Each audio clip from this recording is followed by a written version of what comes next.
साधु के बेस में लुटेरे हैं देश में। और सरकार में कौन बैठा है?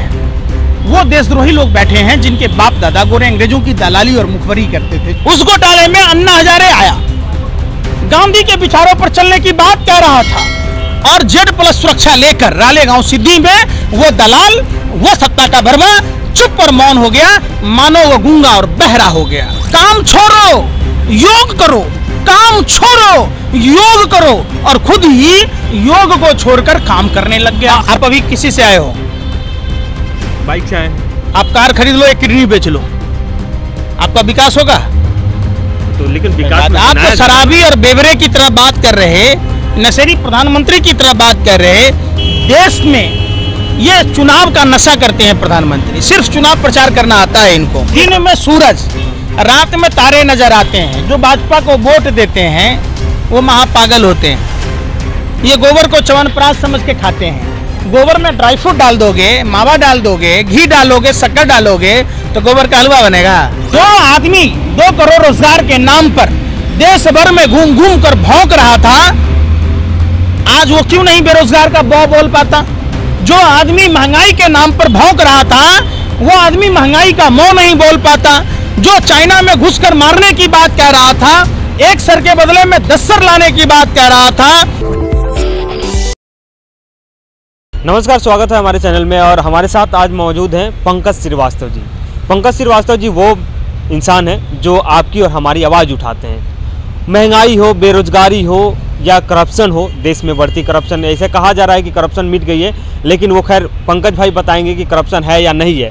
तो तमाम मुद्दों पर बेवाकी से अपनी बात रखते हैं, सामाजिक सरोकार से चीज़ें जुड़ी जो है हमारे आपके और दिनचर्या के जो सामान है या जो समस्याएं हैं उन पे अपनी बात रखते हैं। महिलाओं की सुरक्षा से लेके हो, दलितों पे हो या अल्पसंख्यकों पे हो, जो जुर्म हो रहे हैं उन सब पे हम बात करेंगे पंकज श्रीवास्तव जी से। लेकिन शुरुआत हम यहाँ से करेंगे। आपको कहा जाता है कि आप सिर्फ भाजपा के खिलाफ ही बोलते हैं, क्यों इतना भाजपा से नफरत क्यों है? आपके खिलाफ बोलूं? आप सरकार में हैं, आप बताओ ना। नहीं, हमारे खिलाफ समझिए, विरोध काम कौन करेगा? जो सरकार में बैठा है। और सरकार में कौन बैठा है? वो देशद्रोही लोग बैठे हैं जिनके बाप दादा गोरे अंग्रेजों की दलाली और मुखबरी करते थे, जो देश को आज़ाद नहीं होने देना चाहते, जो गोवलकर के आइडियोलॉजी को मानता है। गोवलकर का सिद्धांत ये कहता है कि 95% लोगों को गरीब बनाना और 5% लोगों के हाथ में सत्ता का केंद्रीकरण देना। आज देश में वो लोग बैठे हैं। 7 साल पहले आपको याद होगा कि एक IAS अधिकारी जो त्रिचूर से सब कलेक्टर की नौकरी से कैरियर की शुरुआत करता है, जो 11वां महानियंत्रण लेखा परीक्षक था, का CEO था, तो उन्होंने फर्जी घोटाला निकाला। और फर्जी घोटाले में 2G के नाम पर, कोयला के नाम पर, और सब के सब बरी हो गए। आज वो विनोद राय, एक IAS अधिकारी ने देश की तीसरी अर्थव्यवस्था, जो विश्व में तीसरी अर्थव्यवस्था थी, उसको धूमिल करने के लिए कहीं ना कहीं किसी न किसी साजिश को अंजाम दिया, षड्यंत्र को अंजाम दिया, प्रयोग को अंजाम दिया। उसने फर्जी घोटाला निकाला। उस घोटाले में अन्ना हजारे आया, गांधी के विचारों पर चलने की बात कह रहा था और Z+ सुरक्षा लेकर रालेगांव सिद्धि में वो दलाल, वो सत्ता का भरवा चुप और मौन हो गया, मानो वो गूंगा और बहरा हो गया। उसके बाद आया सेना का अधिकारी जनरल VK सिंह, सांसद बन गया, मंत्री बन गया। IRS अधिकारी आया, मुख्यमंत्री बन गया। फिर आया वो डिप्टी CM बन गया। फिर एक आदमी आया करता हुआ साधु के बेस में लुटेरे हैं देश में, दुनिया को कहता रहा काम छोड़ो, योग करो, काम छोड़ो, योग करो, और खुद ही योग को छोड़कर काम करने लग गया। आपने कहा कि राष्ट्रद्रोही लोग सत्ता में बैठे हैं। गोलवलकर की बात की, वो तो राष्ट्रभक्त हैं, देशभक्त हैं। किसने कहा? अरे भैया सुन तो लो, देश के 2 सबसे बड़े घातक श्यामा प्रसाद मुखर्जी 1941 में बंगाल प्रांत में सरकार बनाई, मुस्लिम लीग के फजाहुल हक के साथ धर्म के आधार पर विभाजन की बात की। 1942 में भारत छोड़ो आंदोलन को कुचलने की बात की और गार्ड की नौकरी तमाम लोग जो उनके संगठन से जुड़े हुए लोग थे पाए। 1943 में गुलाम हुसैन अब्दुल्ला खां और जिन्ना के साथ सिंध प्रांत में सरकार बनाई और देश के दो टुकड़े कर दिए, हिंदुस्तान और पाकिस्तान बना दिया, भारत माँ के दो टुकड़े कर दिए। ये वही लोग हैं। सावरकर 1924 में एक समझौते के तहत 3 शर्तों पर कांग्रेस, गांधी, नेहरू और मुसलमान। सावरकर तो नास्तिक था, भगवान पर भरोसा नहीं करता था, गोश्त खाता था, मछली खाता था। जब अंग्रेजों से उसके पैक्ट हुए तब उन्होंने इस बात पर कहा, जो अंग्रेजों से माफी मांगा, 6 बार चिट्ठी लिखा, वो हो गया वीर। जो सलवार पहन के भाग गया हो गया मने अमीर।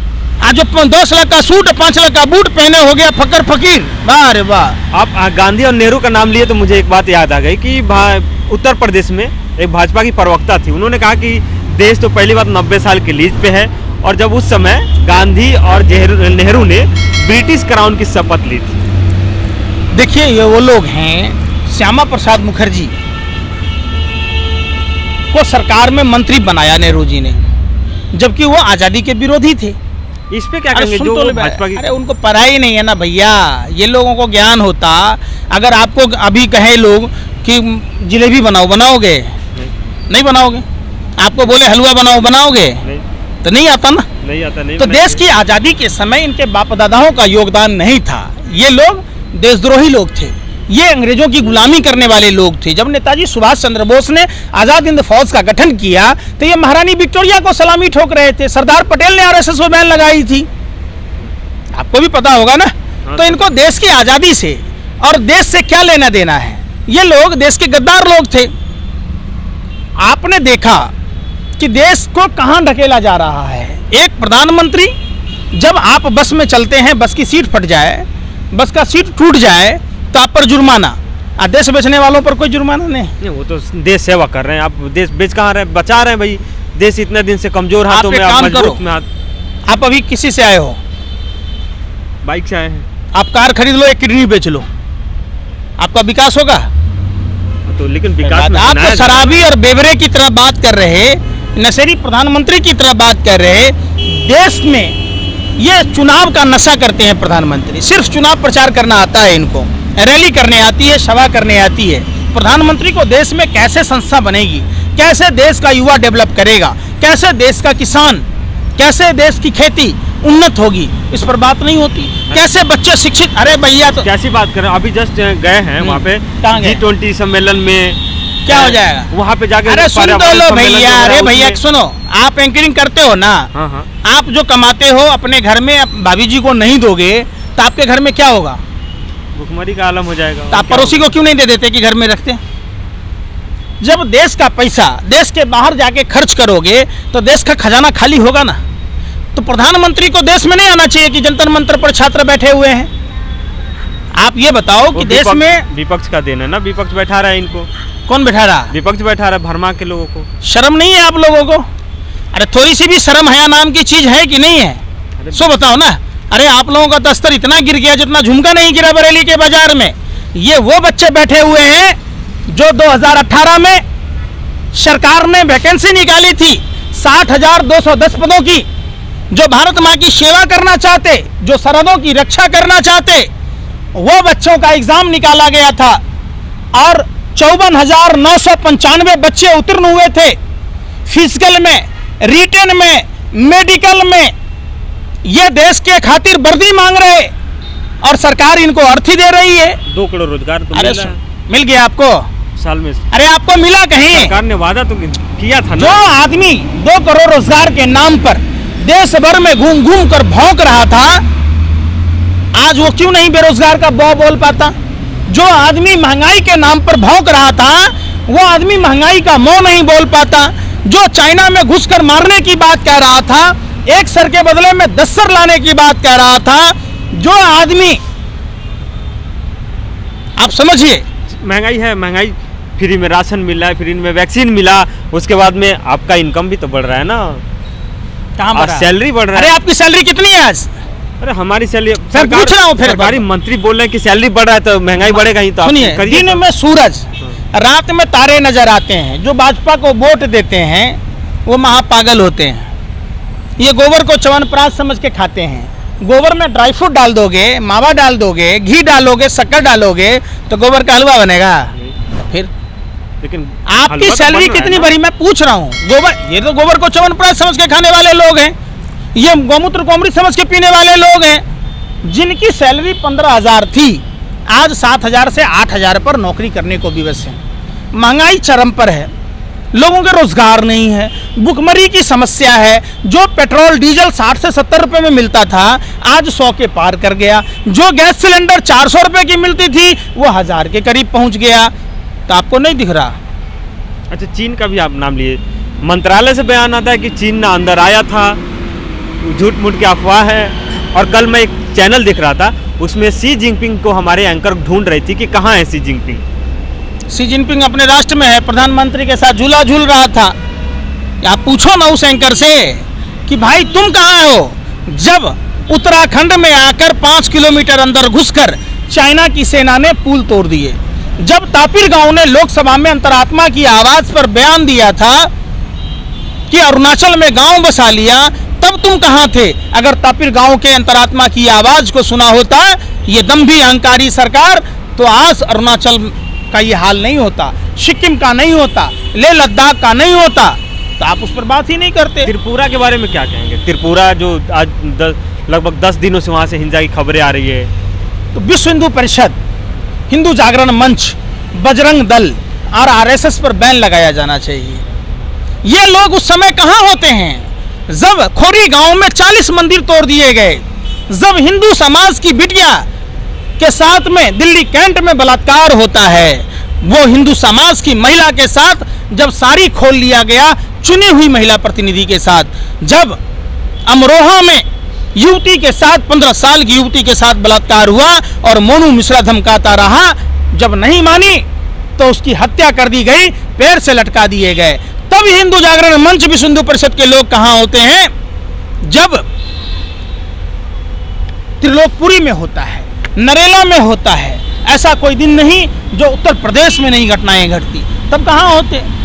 आप समझिए कि ये सब उत्तर प्रदेश के चुनाव को, अरे सुन तो लो, हाँ। दिल्ली के जंतर मंतर पर लोकतंत्र का मंदिर है, दिल्ली पुलिस का हेडक्वार्टर है, और देश विरोधी नारे लगाने वाले को दामाद की तरह लाया और छोड़ दिया। आपने नहीं देखा? तब आपने नहीं देखा जब आदर्श नगर के एसएचओ को सस्पेंड कर दिया गया, भारद्वाज जी को, चूंकि वो देश में हिंसा नहीं फैलाने दिया। आपने नहीं देखा इंदौर की घटना? आपसे बात होनी चाहिए कानपुर की, करनाल की, तो आप काबुल और कंधार की बात कहते। जब बात होनी चाहिए इंदौर की तो आप इस्लामाबाद की बात कहते हैं। देश खतरे में है, हिंदू खतरे में है, तो बात तो होनी चाहिए ना, उनसे खतरा है भाई। देख रहे थे? मैं देख रहा हूँ, मैं कह रहा हूँ ये, हाँ। देख रहे? हाँ। मेरी उम्र 41 साल है, मैंने कई साल सरकारें देखी हैं। समझिए, मुगलों का शासन था इतना साल से, तो नहीं हिंदू खतरे में आया। समझिए, अंग्रेजों का शासन था, हिंदू खतरे में नहीं है। पूर्ववर्ती सरकारों में हिंदू खतरे में नहीं था। मोदी जी की सरकार में ही जो हिंदू मुख्यमंत्री, हिंदू राष्ट्रपति, हिंदू सब कुछ है, हिंदू मुख्यमंत्री, हिंदू राज्यपाल, तो हिंदू खतरे में क्यों है? हिंदू वो खतरे में है जो भारतीय जनता पार्टी का हिंदू है, जो देश का हिंदू है, वो हिंदू खतरे में नहीं है। पूरा इंसानियत खतरे में है, पूरी मानवता खतरे में है। और हिंदू मुसलमान का खेल ये लोग जानबूझकर, ये नफरती चिंटू देश जलाने में, देश को गर्त ढकेलने में कर रहे हैं। 2-4 नाम लूंगा और एक वर्ड में आप उनका। मोदी जी महानीच प्रधानमंत्री, मौतों का सौदागर प्रधानमंत्री, एक नंबर का जुठलर प्रधानमंत्री। अमित शाह, सुन लीजिए ना, ये मोदी नहीं मदारी है, झूठ बोलने की इसको पैदाइशी बीमारी है। अमित शाह जैन समाज से आते हैं, वो क्या जाने हिंदू धर्म को तार तार कर रहे हैं और तारीपार हैं। तारीपार वो होता है जो समाज में रहने लायक नहीं होता है। राहुल गांधी जी जब 12 फरवरी को, जब नरेंद्र मोदी जी लिट्टी चोखा खा रहे थे, तब उन्होंने कोरोना से संज्ञान लेने की बात की, तब उनका मजाक उड़ाया जा रहा था। तब राहुल गांधी जी ने देश की अर्थव्यवस्था की बात की, मंदी की बात की, बेरोजगारी की बात की। एक पढ़ा लिखा हुआ आदमी का मजाक देश का अनपढ़ और जाहिल प्रधानमंत्री कर रहा था। आपको उस समय नहीं दिखाई दिया? योगी आदित्यनाथ ये ढोंगी अपराधनाथ हैं, जिस पर खुद ही कई मामलों में मामला दर्ज था। और उसी ढोंगी अपराधनाथ के जंगल राज में, रावण राज में, उत्तर प्रदेश में माँ बहन बेटियां सुरक्षित नहीं हैं। ये नाथ संप्रदाय से आते हैं, ये हिंदू नहीं है। हिंदू धर्म में संन्यास की कोई जगह नहीं है और ये सनातनी परंपरा का दुर्विरोधी था। ये सनातनी परंपरा का, ब्राह्मण पंथ का ये विरोधी रहा है, ये ढोंगी है। बहुत बहुत शुक्रिया बात करने के लिए। तो ये हमारे साथ थे पंकज श्रीवास्तव, जो बेवाकी से अपनी बात रखते हैं और हर मुद्दों पे बोलते हैं। अगर आप हमारे चैनल को देख रहे हैं तो अभी तक सब्सक्राइब नहीं किए हैं तो सब्सक्राइब कीजिए, लाइक नहीं किए हैं तो लाइक कीजिए, अगर फेसबुक पे देख रहे हैं तो फॉलो जरूर कीजिएगा और यूट्यूब पे बेल आइकन जरूर दबाइएगा।